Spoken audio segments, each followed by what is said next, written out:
Detajet e reja janë zbardhur nga ngjarja e rëndë në zhymë të Lushnjës ku 45 vjeçari Florian Dalladaku vrau nënën e tij dhe plagosi rënd të atin. Pas krimit ai tentoi të largohet me automjet, por u arrestua rreth një orë më vonë pranë spitalit të Fierit. Pas arrestimit, Dalladaku shoqëruar nga policia dhe është marrë në pyetje nga grupi hetimor, por para hetuesve ai ka zgjedhur të mos flasë, duke lënë ende të paqartë motivin e sulmit ndaj prindërve. Ngjarja ndodhi rreth orës 21:20 mbrëmjes. Sipas të dhënave paraprake, 45 vjeçari ka përdorur një sopat për të goditur prindërit e tij, 80 vjeçaren Fanie Dalladaku dhe 77 vjeçarin Hasan Dalladaku. Nëna nuk mundi të mbijetoj plagëve dhe humbi jetën, ndërsa babai u dërgua fillimisht për ndihmë mjekësore dhe më pas në spitalin e traumës në Tiranë. Ai ka marrë dëmtime të rënda në kokë dhe vijon të jetë në gjendje kritike për jetën. Pas sulmit, 45 vjeçari ka marrë automjetin e të vëllait dhe është larguar nga banesa. Arratisja e tij nuk zgjati shumë. Policia e lokalizoi pranë spitalit të Fierit ku dhe u bë arrestimi. Në automjetin me cilin po udhtonte të largohej, hetuesit kanë gjetur edhe medikamente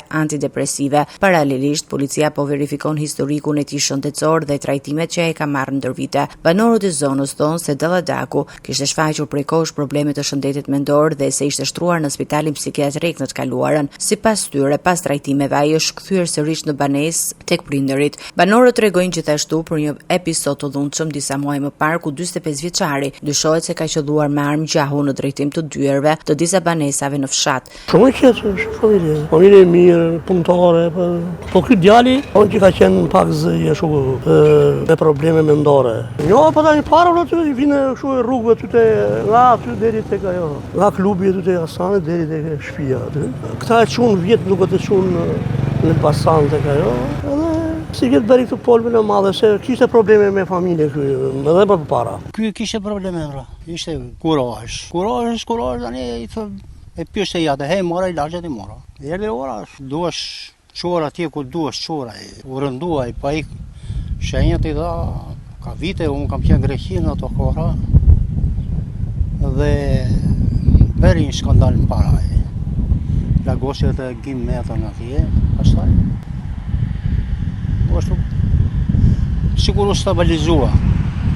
Dalladaku rezulton të ketë edhe një precedent më parshëm penal pasi vite më parë ka plagosur një person. Hetuesit po verifikojnë nëse këto episode kanë lidhje me gjendjen e tij të mëparshme dhe nëse ka patur ndonjë konflikt të fundit brenda familjes. Ndërkohë në banesën e familjes Dalladaku janë hapur dyert e mortit për 80 vjeçarin Fanie. Familjarët po përgatiten për ceremoninë mortore, ndërsa i shoqi i saj vijon të luftojë për jetën në spitalin e traumës. Policia dhe prokuroria po vijojnë hetimet për të përcaktuar dinamikën e plotë të ngjarjes dhe mbi të gjitha motivet që çojnë në sulmin fatal ndaj dy prindërve.